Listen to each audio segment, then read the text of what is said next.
वृंदावन की खूबसूरत वादियों में कृष्ण और उनके भक्तों का एक सभा होती है। पेड़ों से ठंडी हवा बह रही है, पक्षी चहचहा रहे हैं। श्री कृष्ण शांत मुद्रा में खड़े हैं और उनके आसपास उनके भक्त और अर्जुन उपस्थित हैं। श्री कृष्ण मुस्कुराते हुए शांतिपूर्वक, प्रिय साथियों, याद रखो, असली ताकत बाहरी दुनिया में नहीं बल्कि तुम खुद में है। खुद पर भरोसा करो, क्योंकि तुम्हारे भीतर वह दिव्य शक्ति है जो तुम्हें हर मुश्किल से बाहर निकाल सकती है। कृष्ण अर्जुन की ओर देखकर कहते हैं, जो थोड़े चिंतित दिख रहे हैं।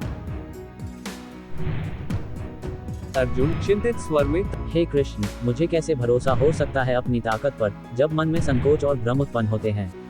मुझे तो लगता है कि मैं इस युद्ध में सफल नहीं हो पाऊंगा।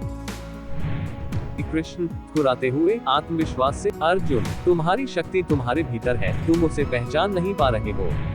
उस शक्ति का एहसास तभी होगा जब तुम खुद पर विश्वास करना शुरू करोगे। देखो, तुम्हारे भीतर जो दिव्यता है वही तुम्हें सही मार्ग पर चलने की प्रेरणा देती है। कृष्ण आगे बढ़ते हुए अपने भक्तों की ओर देखते हैं और फिर बोलते हैं, तुम खुद को पहचानो, अपनी आत्मा से जुड़ो। तुम्हारा मन भटक सकता है, तुम्हारा शरीर थक सकता है, लेकिन जो शक्ति तुम्हारी आत्मा में है वह कभी नहीं थकती। अपने भीतर के विश्वास को जगाओ और फिर देखो कि कैसे सारी बाधाएं दूर हो जाती हैं। विश्वास के साथ, कृष्ण, जब मैं असफल हो जाऊं तो उस स्थिति में क्या करूं? श्री कृष्ण, अर्जुन, असफलता एक समय का हिस्सा है, ये तुम्हारे मार्ग का एक अध्याय मात्र है।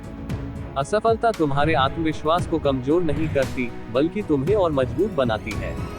तुम्हें बस विश्वास बनाए रखना है। दृश्य 2, ध्यान की अवस्था में कृष्ण के उपदेशों के बाद भक्त गहरे ध्यान में बैठते हैं। अर्जुन एकांत में खड़ा होकर कृष्ण की बातों पर मनन कर रहा है। अर्जुन आपसे आत्मविश्वास के साथ, हे कृष्ण, अब मैं समझ गया, खुद पर विश्वास करना ही सबसे बड़ी शक्ति है। मुझे अपनी क्षमताओं पर भरोसा रखना होगा। श्री कृष्ण अर्जुन के पास आकर दयालु स्वर में, सही है अर्जुन, जब तुम खुद पर विश्वास करोगे तो जीवन के किसी भी संघर्ष से डर नहीं लगने वाला। आत्मविश्वास तुम्हारा सबसे बड़ा सहायक होगा। अर्जुन पूर्ण विश्वास से आत्मसंतुष्ट होकर, धन्यवाद कृष्ण, अब मैं खुद पर भरोसा रखकर हर परिस्थिति का सामना करूंगा।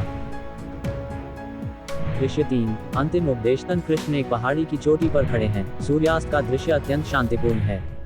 वह आकाश को निहारते हुए अपने भक्तों से कहते हैं, जो खुद पर विश्वास करता है वही संसार में हर लक्ष्य को प्राप्त कर सकता है।